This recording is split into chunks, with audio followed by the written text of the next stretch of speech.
Hello friends, welcome back to your own YouTube channel.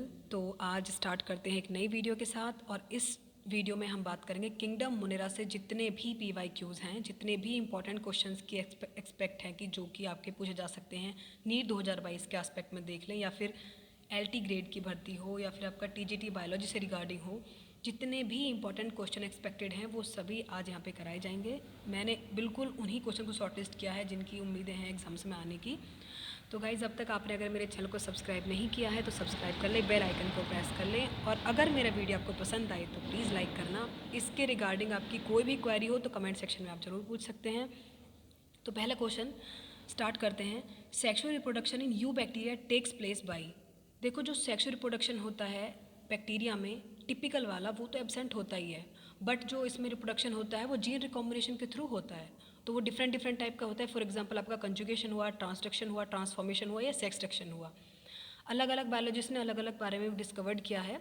तो इसमें जो आपसे पूछा गया है कि कौन सा यू बैक्टीरिया में टेक्स प्लेस करता है, तो बैक्टीरिया में चारों ही तरह के होते हैं। तो फिलहाल तीन के बारे में बात की गई, कंजुगेशन हुआ, transduction, transformation and all of these. तो यहाँ पे जो हमारा ऑप्शन ठीक हो जाता है वो है all of these. Next question number second की तरफ मूव करते हैं। क्वेश्चन नंबर सेकंड है आपका, in microbial genetics which one is referred to as Griffith effect. कि माइक्रोबियल जेनेटिक्स जो भी हैं इसमें ग्रिफिथ इफेक्ट कौन सा है। तो बात की गई है कंजुगेशन की। कंजुगेशन के बारे में बताया लेडरबर्ग एंड टेटम ने। ट्रांसडक्शन के बारे में बताया जीडर एंड लेडरबर्ग ने।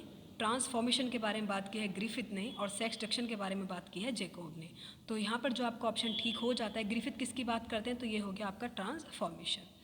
नेक्स्ट मूव करते हैं क्वेश्चन नंबर 3 की तरफ। तो क्वेश्चन नंबर 3 है, which of the following are found in extreme saline condition. ऐसे कौन से बैक्टीरिया हैं जो बहुत ज़्यादा सेलाइन कंडीशन यानी कि नमकीन जगह पे या नमकीन पानी में ऐसे पाए जाते हैं। तो वो कौन से आपके बैक्टीरिया हैं। तो इसमें पूछा गया है Archie bacteria, you bacteria, cyanobacteria या माइकोबैक्टीरिया।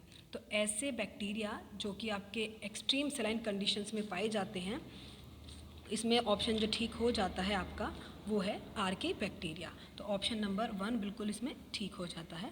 नेक्स्ट बात करते हैं क्वेश्चन नंबर 4 की तरफ। क्वेश्चन नंबर 4 में आपसे पूछा गया है, which of the following statement is wrong. कौन सा ऑप्शन इसमें गलत है वो बताना है। Cyanobacteria are also called blue green algae. बिल्कुल ठीक बात है। साइनो का मतलब होता है ब्लू, और बैक्टीरिया दैट मीन्स वो ब्लू बैक्टीरिया होते हैं। और साइनोबैक्टीरिया ऐसे प्रीमिटिव बैक्टीरिया हैं जो कि बिलियंस ईयर से सक्सेसफुल हैं, और जो जिनके बहुत ज़्यादा सुपरफिशियल इफेक्ट भी हैं हमारे लिए।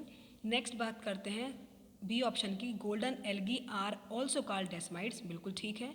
You bacteria are called false bacteria, नहीं, eubacteria are called true bacteria.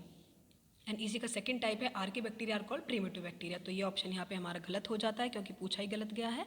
तो eubacteria are called true bacteria यहाँ पे गलत हो जाता है ऑप्शन। ठीक है। नेक्स्ट बात करते हैं क्वेश्चन नंबर 4 की तरफ, क्वेश्चन नंबर 5 की तरफ, सॉरी। क्वेश्चन नंबर 5 में हमसे पूछा गया है, which of the following components provide sticky character to the bacterial cell. कि बैक्टीरियल सेल्स पे जो चिपचिपा कंपोनेंट जो होता है वो किसकी वजह से होता है। Cell wall, nuclear membrane, plasma membrane, glycocalyx. तो जो आपका इसमें ऑप्शन ठीक हो जाता है, जो स्टिकी कैरेक्टर होता है आपका बैक्टीरियल सेल्स में, तो वो होता है ग्लाइकोकैलिक्स। ऑप्शन यहाँ तक क्लियर है। कोई डाउट हो तो प्लीज़ कमेंट सेक्शन में ज़रूर बताना। और हिंदी मीडियम वाले बच्चे जो भी इसे देख रहे हो, मैं कोशिश कर रही हूँ कि मैं इसे साथ के साथ हिंदी में भी ट्रांसलेट कर दूँ। फिर भी अगर आपकी कोई क्वेरी है तो कमेंट सेक्शन में ज़रूर बताना, हम आगे और अच्छा करने की कोशिश करेंगे। नेक्स्ट मूव करते हैं क्वेश्चन नंबर 6 की तरफ। क्वेश्चन नंबर 6 है, which of the following is not a feature of plasmids. Plasmids के कौन से फीचर नहीं हैं।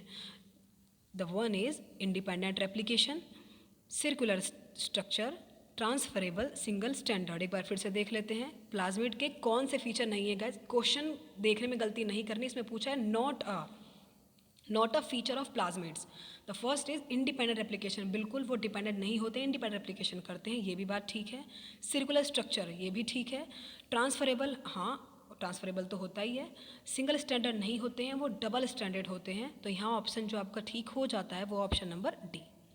नेक्स्ट मूव करते हैं क्वेश्चन नंबर 7 की तरफ। क्वेश्चन नंबर 7 है, which of the following sets of bacteria are caused by bacteria. मतलब कि कौन सा सेट है बैक्टीरियल जो हैं, जो मतलब डिजीज़ हैं, सॉरी लिखना गलती से लिख गया कि bacterial disease caused by bacteria होता, तो ठीक है। टेटनस एंड मम्स, टेटनस तो बैक्टीरियल ही है बट मम्स वायरल डिजीज़ है। नेक्स्ट पूछा गया herpes and influenza, herpes viral disease है। नेक्स्ट पूछा गया क्लोरेला एंड टेटनस, दोनों ही बैक्टीरियल डिजीज़ है, ये ऑप्शन ठीक है। टाइफॉइड स्मॉल पॉक्स जो है वायरल डिजीज़ है, टाइफॉइड बिल्कुल ठीक है। तो यहाँ पे जो ऑप्शन आपका ठीक हो जाता है क्योंकि बैक्टीरियल डिजीज़ पूछी गई हैं जो बैक्टीरिया से होती हैं, तो क्लोरेला एंड टेटनस दोनों ही ऐसे हैं जो कि आपके किससे होते हैं, बैक्टीरिया से, तो ऑप्शन नंबर सी बिल्कुल ठीक हो जाता है। नेक्स्ट मूव करते हैं क्वेश्चन नंबर 8 की तरफ। क्वेश्चन नंबर 8 में हमसे पूछा गया है due to which of the following organism yield of rice is increased, ऐसे कौन से ऑर्गेनिज्म हैं जिसकी वजह से जो राइस जो हमारे खेती होती है धान की उसकी पैदावार बढ़ जाती है। दिए गए हैं आपको sesbania, option number B bacillus popilliae, anabaena, bacillus subtilis. तो क्वेश्चन नंबर 8 का जो सही आंसर हो जाएगा वो है आपका ऑप्शन नंबर सी यानी कि एनाबीना। एनाबीना जो है आपके बैक्टीरिया, इनकी वजह से आपकी जो धान की खेती होती है वो इंक्रीज़ हो जाती है, फसल जो है मतलब हमारी इंक्रीज़ हो जाती है, अच्छी पैदावार होती है, तो ऑप्शन नंबर सी हमारा बिल्कुल ठीक हो जाएगा।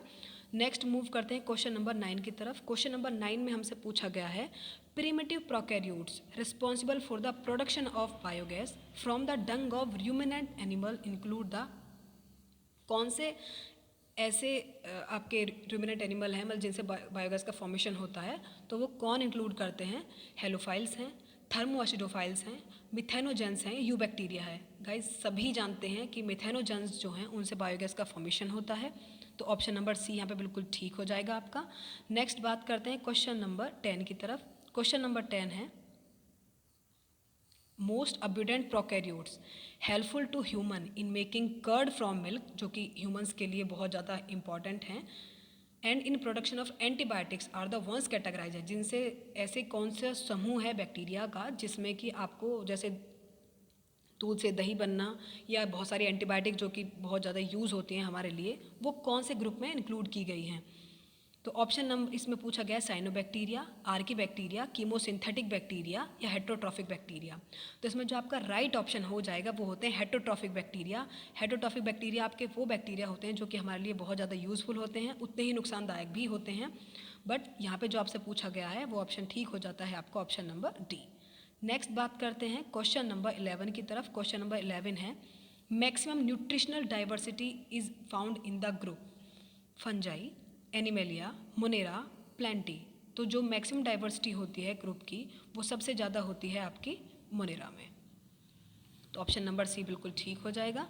नेक्स्ट बात करते हैं क्वेश्चन नंबर 12 की। तो क्वेश्चन नंबर 12 में हमसे पूछा गया है which of the following is present both in prokaryotic and eukaryotic cell, ऐसी कौन सी ऑर्गेनली पूछी गई हैं आपसे कि ऐसी कौन सी ऑर्गेनली है जो कि दोनों में ही प्रेजेंट होती है, प्रोकैरियोटिक में भी एंड यूकैरियोटिक में भी। Mitochondria, endoplasmic reticulum, ribosome, nucleus. तो बताइए इसमें जो आपका ऑप्शन ठीक हो जाता है, माइटोकॉन्ड्रिया जो होता है वो तो सिर्फ यूकैरियोटिक में प्रेजेंट होता है, एंडोप्लाज्मिक रेटिकुलम वो भी सिर्फ यूकैरियोटिक में प्रेजेंट होता है, राइबोसोम दोनों में प्रेजेंट होते हैं 70s और 80s की फॉर्म में, ये मैं आगे ब्रीफ में बताऊंगी, और न्यूक्लियस तो दोनों में ही प्रेजेंट होता है। तो इसमें पूछा गया कि कौन न्यूक्लियस सिर्फ यूकैरियोटिक में ही प्रेजेंट होता है, तो जो दोनों में प्रेजेंट होते हैं प्रोकैरियोटिक में भी यूकैरियोटिक में, वो आपका ऑप्शन ठीक हो जाता है ribosome, that is option number C. Next बात करते हैं क्वेश्चन नंबर 13 की। तो क्वेश्चन नंबर 13 है which of the following are likely to be present in deep sea water, जो गहरे पानी में पाए जाते हैं ऐसे कौन से बैक्टीरिया हैं। Option number 1 archaebacteria, option number 2 eubacteria, then blue green algae जिसको साइनोबैक्टीरिया भी बोलते हैं, एंड फंजाई। तो जो गहरे पानी में प्रेजेंट हो सकते हैं या पाए जाते हैं ऐसे कौन से होते हैं, तो ये होता है आपका ऑप्शन नंबर ए यानी कि Archie bacteria.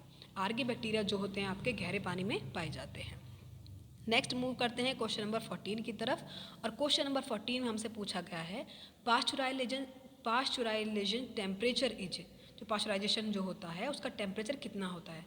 First of all मैं आपको ये बता दूँ पास्चुराइजेशन जो होता है उसमें सबसे पहले दूध को लिया जाता है और एक बहुत हाई टेम्परेचर पर हीट किया जाता है, देन उसके बाद एकदम रैपिड कूल डाउन किया जाता है, उसको कहते हैं पास्चुराइजेशन। तो अब इसमें पूछा गया है कि इसमें जो टेम्परेचर की रेंज होती है वो क्या होती है। तो option number 1 is 72 degree Celsius for 20 minute, 63 degree Celsius for 15 second, 67 degree Celsius for 15 second, 65 degree Celsius for 30 minute. तो इसमें जो ऑप्शन आपका ठीक हो जाता है, पास्चुराइजेशन का प्रोसेस यही होता है कि 65 डिग्री टेम्परेचर पर 30 मिनट के लिए दूध को रखा जाता है, बहुत तेज़ी से उसको उबाला जाता है, देन एकदम से कूल डाउन किया जाता है।